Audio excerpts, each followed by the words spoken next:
Okay, hi team.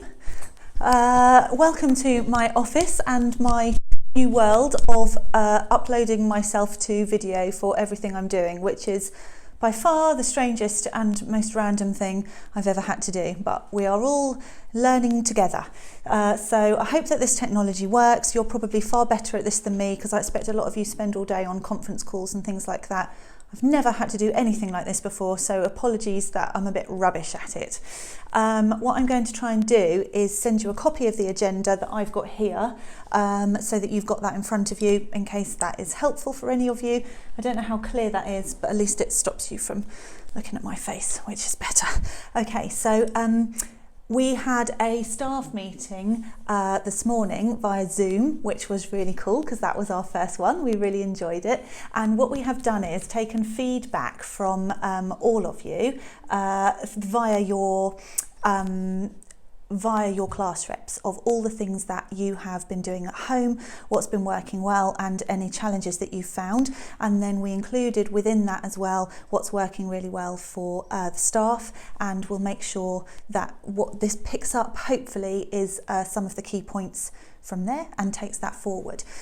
So I just wanted to kind of make sure that you realise that all of our staff are still working from home. I know nobody is thinking that anyone's shirking, but I did just want to say that I often reference teachers, and when I reference teachers I do mean our support staff as well, because we very much use them as part of our teaching team, and they certainly have been at the moment. And now all of you are also part of our teaching team, so welcome. I've had my meeting with Team A, now I'm moving on and having my meeting with Team B, which is you guys.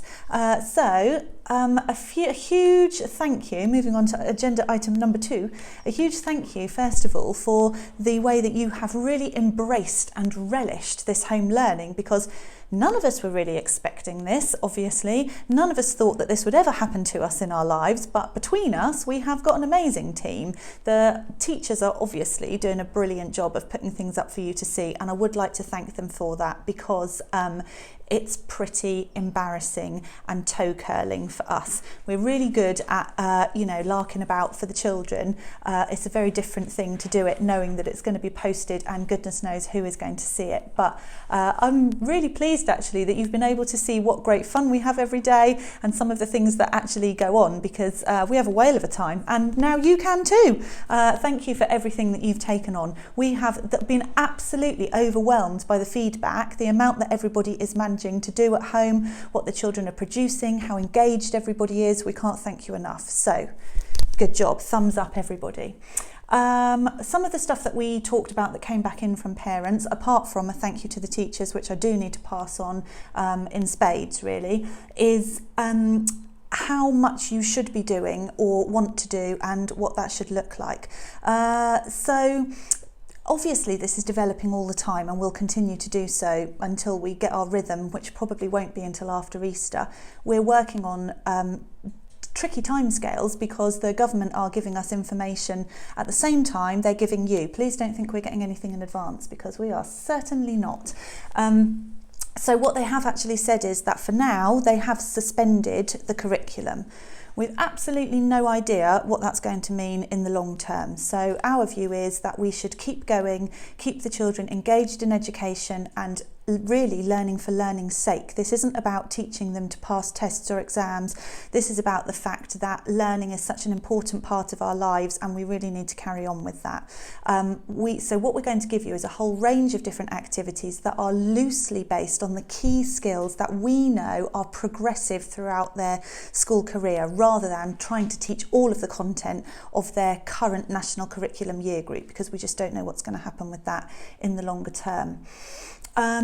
We have had some feedback from you about work in advance, and I can sympathise because I've been in school with the key worker children and I'm doing the same as you, opening up the emails at 9:30 and thinking, oh my goodness, I need a laptop and I need one of those and I need to find that, and you haven't necessarily got the time to do it, particularly not at that point in the day. Which brings me on, we'll talk about item number 4 in a minute, which is about how we're going to slightly change up the way that we're working to try to make that a little bit more effective. Okay, so in fact it's in item number 3 as well. So in terms of communication, this is Miss Tate's phrase, I enjoy it immensely and I've stolen it. best endeavours. The staff are going to try really, really hard to get the home learning sheet out to you the day before, because we understand how valuable that will be, but we are not going to make you any promises, because it is really intense between checking all of the emails and wonderful things that are coming in and trying to prepare the next set of stuff that's going out, which does lead on to item number 4. We will give you as much in advance as we possibly can. We've put together a few things that will hopefully help with this. We're not going to include the YouTube links in the information that gets sent home to you, because those are the bits more than anything that we're needing to prepare really at the last minute. What we will do is organise YouTube into playlists and try to make things easy to find. So the home learning sheet will tell you what you need to look for on YouTube, but won't necessarily give you the link. You'll need to log on and go and find that in the morning. Hope that's going to work all right. Let us know, because it's evaluation and changing things that is really helpful in these uncertain times. Okay. As I was saying, we are absolutely overwhelmed by the phenomenal and awesome amount of stuff that you have been doing, and thank you. We need to try to streamline this a little bit, because sometimes we are getting 3 emails a day from each family, and so if you times that by 30, that's, we're close to 100 emails a day that also need responding to, reviewing. It's taking a long time, and we just need to be making sure that we are using everybody's time to the best possible effect. So what we would like to ask is that you send us 1 email a day with a summary of what your children have done. When we come on to number 4, what you'll see is that we are not asking for you to send us absolutely everything. We understand the value of the praise and encouragement that we're giving the children. We're absolutely willing to carry on with that for you. We're not going to be able to keep up that level of intensity for every single piece of work. I'm really sorry. But if you can send us 1 thing every day, that makes it much easier to respond to. If you are emailing project at, Mrs. Bailey is doing an amazing job of doing that, but she is supposed to be working part-time, and at the moment is taking on all of that by herself. So whatever you've done in terms of the extra projects and challenges, if you could send 1 email a week for that, that would be a massive help. Just to make things easier, one last time, what I'm also going to attach to this is the housework challenge sheet that I originally gave to the teachers, but you are now on my staff team as well, so we are delegating this responsibility. I hope that's okay. What we want you to do is just tally up the housework points, which I really hope is being helpful and supportive for you. Certainly looks from the photographs as though it is. Tally those up and send that back to us.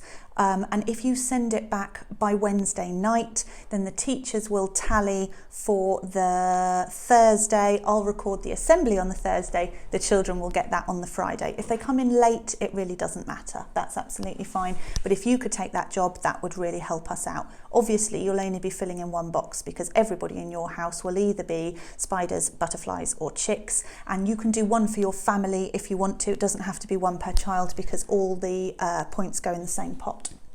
Okay, item number 4. Hang on a second, Evelyn's finished her work. Multitasking. Have you finished? No, I just finished. I need to finish off my lectures. Okay, that's fine. Okay, so number 4. So what we're going to do is we're going to split up the week so that they get a direct input, the children get a direct input for maths and for English twice a week. So we'll set something Monday, Tuesday, Wednesday, Thursday for maths and for English for them, but it will be interspersed. The reason for that is it gives us a chance to get the information out to you, for you to read it in advance, set it for the children to complete the activity, you to send it back to us, the staff to have a look at it, evaluate what they've done and base the next lesson on that. We just can't keep doing that every day, because it's a bit bonkers and everyone's going a bit crazy. So what we're going to do is a direct teaching for maths on a Monday and a Wednesday, and for English on a Tuesday and a Thursday. That might be some new content or something where they really need to hear some specific information from their teacher. Whatever the children complete for that activity, please can you email that back in. We'd really like to see that. On the alternate day, we will set an activity for the children to do, but it will be something like log on and play this game or have a go at this activity. Those are more optional because those are going to be consolidation. If you're managing to keep up with all of this and you're looking for content, please absolutely do use it. We're not going to be able to respond to emails about every single one of those because we need to concentrate on our direct teaching side of it. And equally, if you're struggling with the amount that we're sending home and not keeping up, don't worry about those bits. Concentrate on the direct teaching. I hope that's nice and clear. Okay, in the spirit of delegation, then our support staff have agreed to take on the challenge of a Friday. So now it will be Friday Fun Day. It's not going to be based on maths and English. It will be a whole range of different activities across different subjects and different things that the children could be doing. I'm absolutely sure that they're going to really enjoy those. So the way that we'll set it is something appropriate for the children who live downstairs. So our infant children, Redwood, Sycamore and Oak, and something a little bit more appropriate for those children who live upstairs, Willow, Birch and Maple. However, they could choose within that, to be honest, as much or as little as they would like to do. There'll be something there for everybody. So we hope that works. Again, let us know how you're getting on with it. Okay, so every day you will still get the following things, but you will need to go on and find the links for those because as we explained earlier, we just can't be sending all of these links in advance because that's the bit that we're finding hard. So as much or as little of this as you would like to engage with, please do. An assembly every morning, a PE from Mr. Bavington, your ongoing projects. We'll have a look and see when you're getting to the end of finishing those and whether we can set you some more, perhaps after Easter. Your housework challenge, Mrs. Bailey's daily challenges, your Spanish from Miss McFettridge, and then some story times, a picture book and a chapter book at the end of the day. Okay, item number 5, welfare check-ins. So this is really important to us and we have thought really carefully about the best way that we can support our families at what we know is a really challenging time. People are having very mixed experiences due to a number of different factors. So if we don't hear from you very often, we're not really so worried about the lack of work that the children are doing. We really just want to make sure that you're okay. Staff are really keen to do this and to make this work for you. So they are going to start making some phone calls home just to have a chat and see how things are going. We might phone you if we haven't heard from you. You can request a phone call from us. So if there's something that you're struggling with in terms of keeping up with the home learning, if you've got issues with behaviour, if there's some sort of emotional support that you think the children would benefit from, please get in touch and we'll find a way of supporting. We're getting quite good at Zoom, so we could have a go at Zooming you or your child or having a chat with you on the phone. That facility is very much available to you. Please make use of it. The other thing that we agreed today is that we are not going to write reports this term. So we are still going to collate our data and assess the children based on what they've done so far. But in actual fact, we thought if anybody should be writing the reports this term, it should probably be you. And I imagine that you don't have much time for that. So we have decided that we will just park our reports and come back to that a bit later on in the academic year. Any other business? Well, it's only me here. None of you can answer me back, but if you do have anything else that you would like to discuss in this or future meetings, please drop me an email. Okay, thanks ever so much. See you soon.